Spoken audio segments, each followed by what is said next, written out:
let's talk about bedroom pop, because this guy right here, never really been the biggest fan of this genre style, I guess you could call it. A bit of a genre trend. A bit of a trend in the late 2010s and has emerged a bit more in the 2020s too. There's been all kinds of different artists that have broke out and been labelled as this bedroom pop style of music that have gotten pretty popular. You know, Clairo is one of the bigger ones that you could mention. Super huge artist now and has an album on the way soon too.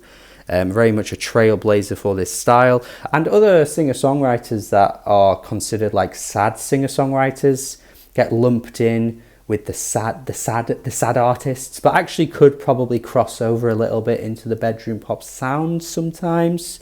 And yeah, it's been a pretty popular trend on more of an internet type niche thing for quite a few years now.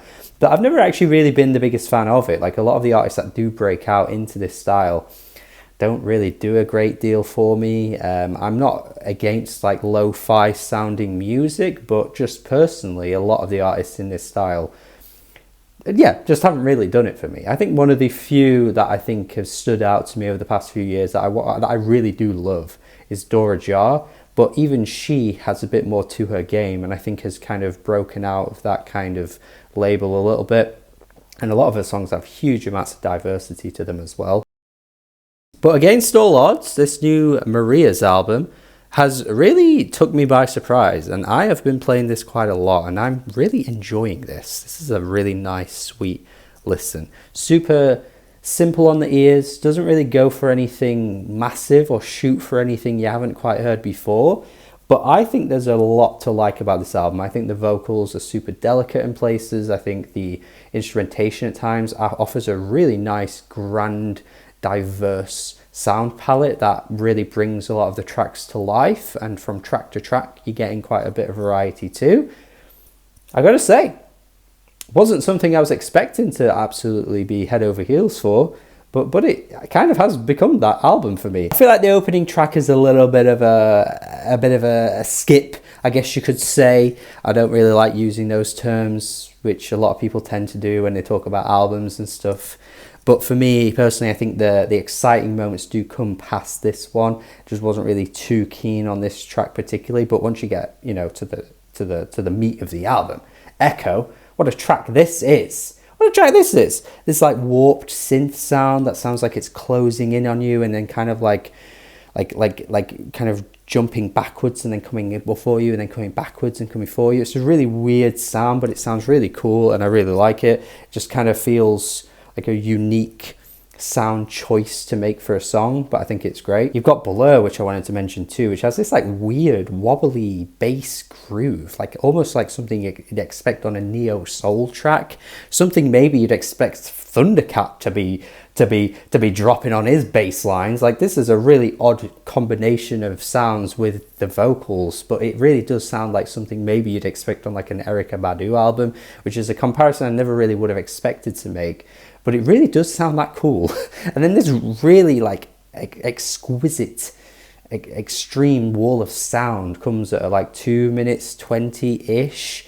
Just kind of comes out of nowhere, goes away a little bit, but then you kind of get the chorus coming back in, and just this really blissful vocal tone coming from this singer. She is really glorious to listen to. I think that's one of the reasons why this album's standing out to me, because a lot of singers in this typical style or field or genre maybe would do the whispery voice, and it would just kind of not really stand out, and it would be pretty nondescript, and it would be a bit like hard to pull out of a lineup type thing.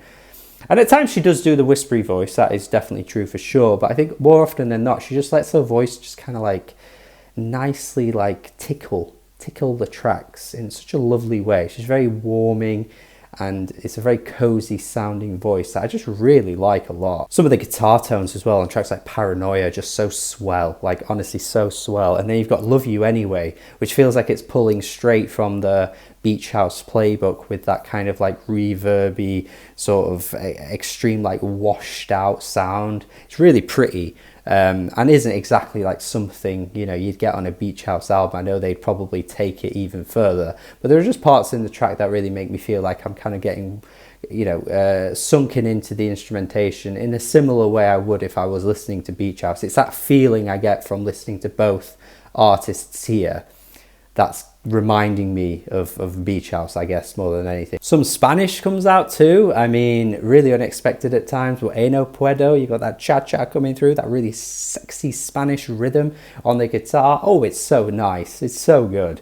And again, just adds a nice amount of diversity to the sound palette. Like across this album, so many of the tracks I've already mentioned don't really sound anything alike.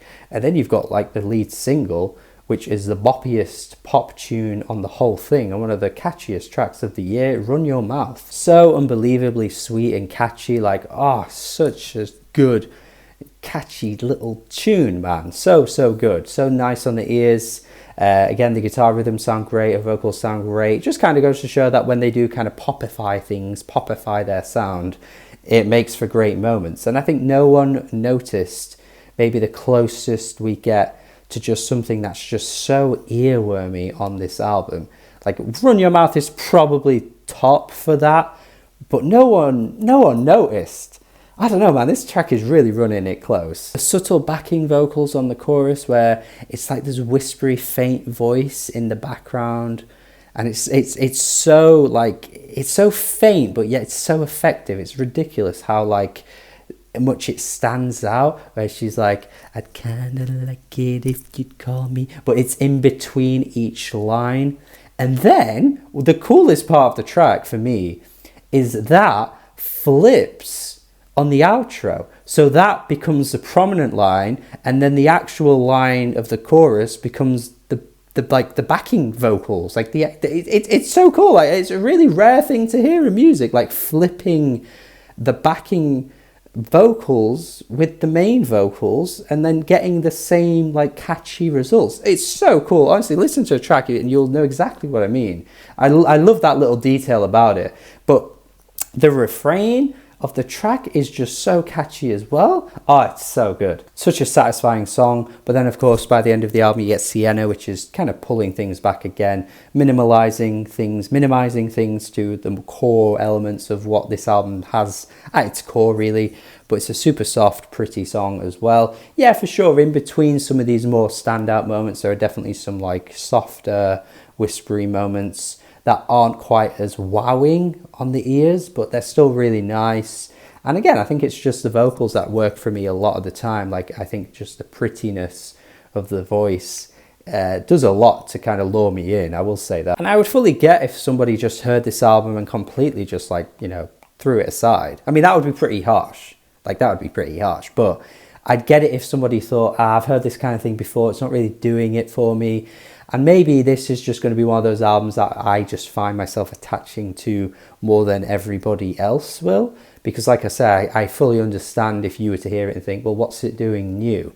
But I don't know. I think there's a few things, a bit of variety, a bit of those, you know, Spanish isms coming in as well on a few tracks. It wasn't just that one song that I mentioned.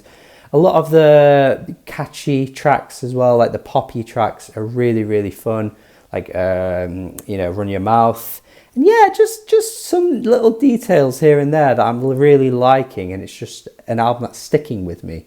It's one of those albums that maybe will be like a bit odd to see me rave about, because it might not be the typical album you'd see me give a raving review for on this channel. But it's just done something a little bit extra to get me really, really on board. I like it. I like an album like this. I like it when I'm caught by surprise. I like a band that can make me question my own taste and make me go, this isn't something I'd usually love, but here I am loving it. I've got to hand it to the Marías. They've done something here. 8 out of 10 from me. I think it's great. I think it's one of the best albums of the year. And yeah, just an album that's, you know, kept creeping up on me. It's going to stick with me. Going to be one that I'm going to want to keep going back to. It lures me in. It covers me in blankets and keeps me comfy, keeps me safe. And I wanted an album like that this year, and this is that album. So there's my thoughts. One of the best of the year, 8 out of 10 for sure. Have a good day. But oh, actually, before I say any of that, make sure you subscribe. Let me know your thoughts in the comments. Check out my Patreon as well. Support me over on there. Then have a good day. We'll always have a good day first. Yeah? Subscribe. Goodbye.